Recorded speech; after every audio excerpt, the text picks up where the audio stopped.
how do we apply this theory into your business? Well, it's always good to start with the end in mind. So a concept we talk a lot about with clients when determining how to optimize is what is your core conversion event? For you guys, that's your QBAs, qualified booked appointments.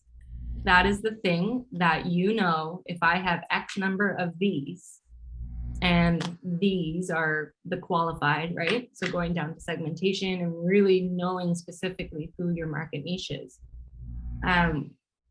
If I have an X number of these, then I know that with a certain level of predictability, I can expect this amount of revenue, because your conversion rate will be as such, your price point is as such, therefore top line revenue. And then obviously making sure that your expenses and your pricing makes sense so that your profit margins are sexy. These are all important little back end, but you have to know what it is that you're striving for.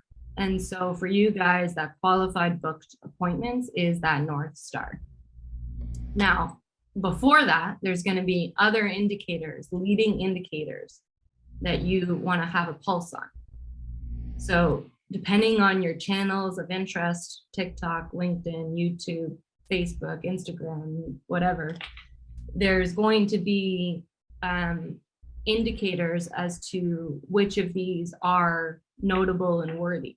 And so things like engagement rates, not vanity metrics. So I'm not talking about like likes and comments, because to be honest, like technology just lies to us most of the time. I don't know if you guys know about the iOS updates, but email open rates are pretty much bogus now. If your platform is open, or if your email, pardon me, is opened on a iOS device, an Apple device, or pardon me, if it's sent to an iOS device, it will be registered as opened in your platform, in your email service provider, whether it has been or not.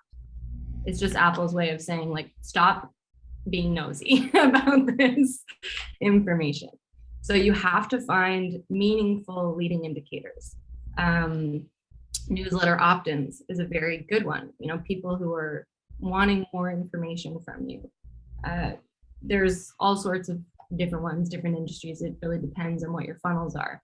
And I'm sure the GTE team can help you. And of course, I'll be available for questions, and you guys can, you know, reach out to me and that kind of stuff as well.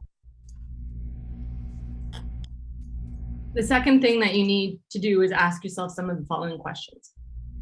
So first of all, what steps are we doing to attract our ideal customer and turn them into the lead that we're providing? So this will help you identify what those leading indicators are, because it's going to ask you, you know, what actions are you taking? So are you showing up on Instagram? Are you showing up on LinkedIn, YouTube, whatever? And then what are the real metrics that matter about those decisions? And they're not just people, you know, that, like, we really want to look for what will turn them into a lead. What is that conversion metric? What is that lever that you're looking for? And then when we go through the close stage, same thing. What steps do we take to close our leads and turn them into a customer for the thing that we are providing? And so this will help you break down and understand, when does my attraction stage end, right? I've attracted this person. This stage has now ended. I need to shift not only my perspective on who I'm speaking to, because this person went from being, are you guys familiar with, like, I can't remember the marketer who started this, but it's like someone who's unaware, then they're problem aware, and then they're solution aware, and then they are like brand aware. So everyone in your attraction stage, they are either unaware or problem aware, meaning they don't know anything about the solutions that will help them with that bleeding neck problem, and they sure as heck don't know anything about you. So the attraction stage requires that you step into the frame of saying, hey, my name's Bailey. We don't know each other yet, but I think I might know a little bit about you. Do the following things sound familiar? Right? Do you have insomnia? Do you have, you know, nasty thoughts in your mind about your weight? Whatever it is that your offer is, You need to show up and address where they're at in that psychological stage. Then when they've said, oh my God, this person knows me like really well, this is kind of creepy. What are they talking about? And then you're going to talk about, the hypnosis program that you offer that has helped people get control of their inability to sleep, that has allowed them to rejuvenate, get better results at work, have better relationships in their family. You start talking about the solutions, right? The way that those solutions help benefit them. And then you're going to talk until you're blue in the face about those solutions and your approach to those solutions until that same person who was originally completely unaware of how to solve their problem is not only aware of the potential solutions, but aware of the options of the people and the services who are providing those solutions. Because at that stage, you need to rise above the competition and say, yeah, you could go do hypnosis with this person, and you can go do weight management with that person, and you can get a personal trainer over here. Or you could come to me and we'll do this, and you present them your program and your offer.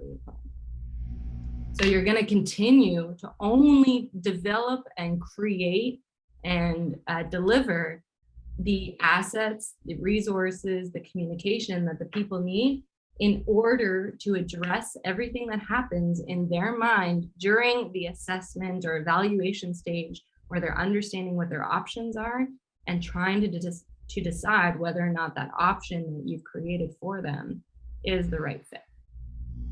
So this is stage 2.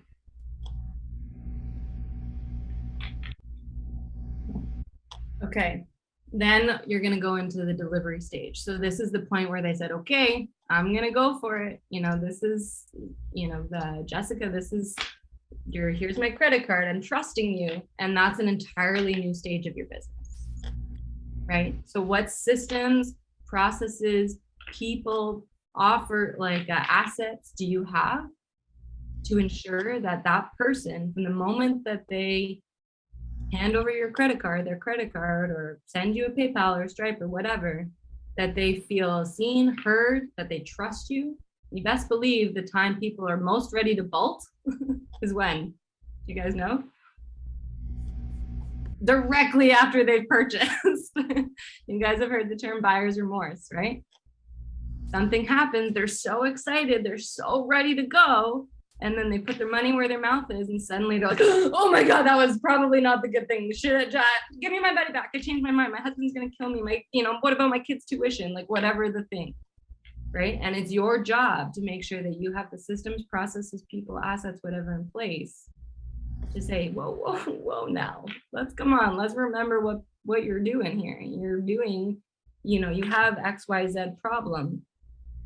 You've just invested in ABC solution because you want to feel this, right? Stay with me. Let's do this.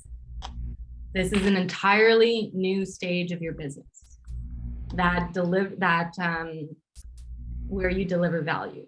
So you're accepting them into the fold. You deliver them the value that they need from you. It's your responsibility to give them what you promised them, right?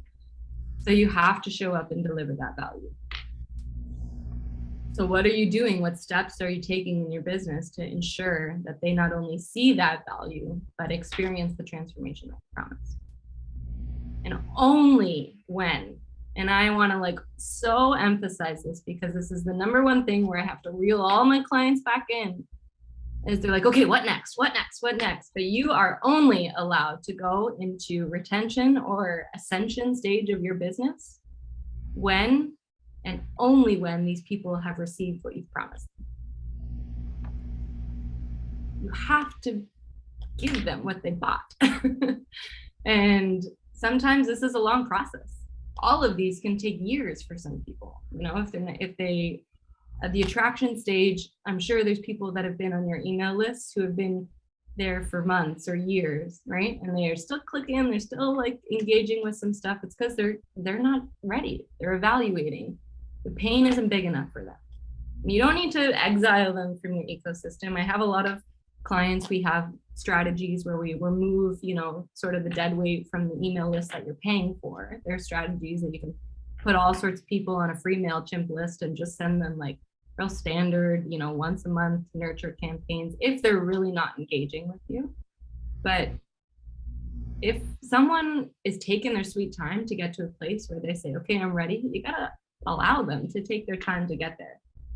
And then same thing with the close. Now there's tons of strategies, and you guys are in the right community to expedite this process. Of course, we don't want people lingering on close for too long. We want to capitalize, strike while the iron's hot, so to speak, or when people are in that honeymoon phase, when they're really ready to go all in, like that's where you really want to build that relationship. So you start to build, that's why it's the momentum engine. This might take a little while, and then it gets a little faster, and then it gets a little faster. And then suddenly when they're in that retention and ascension stage, and they become proficient and confident, and basically they become an advocate of what it is that you're offering, you can sort of take the pedal off the metal a little bit and say like, hey, this is a two-way relationship here. Like, I'm going to continue to add value to you, but like, what are you bringing to this community? And that's where referrals come in. You can incentivize all sorts of things. I gamify everything. I give all sorts of fun incentives for people to bring more business my way and, grow our community. And like I said, affiliates are a big part of my business. And so you'll have different strategies in place. But again, affiliate programs, I'm not thinking about that until I've dialed in the first three, because it's a different stage of your business. Yeah. And it's important. It's something not to be just brushed on. It's something I talk about a lot because we do a ton of partnership transactions around here and a lot of relationship. My personal opinion on this, guys, is that if you don't have a predictable, proven, consistent conversion mechanism, you have no business. It's irresponsible to invite a partner to promote to you, because number one, you won't help make them money. Most importantly, you won't be able to solve their clients' problems because you won't enroll them. And that defeats the whole purpose of it. So make sure you have a proven, consistent, predictable conversion mechanism so that for every 100 leads they send your way, every 100 clicks gets how many registrations, how many people show up, how many sales. So you can predictably be able to share with them what kind of experience and outcome they could expect. And that makes you just a much more powerful partner for people. Okay, how are we feeling? Is this like making sense? Is this making you feel like your business is in these like chunks, right? Because a business sometimes can feel like I have a business, I just don't really know what it is.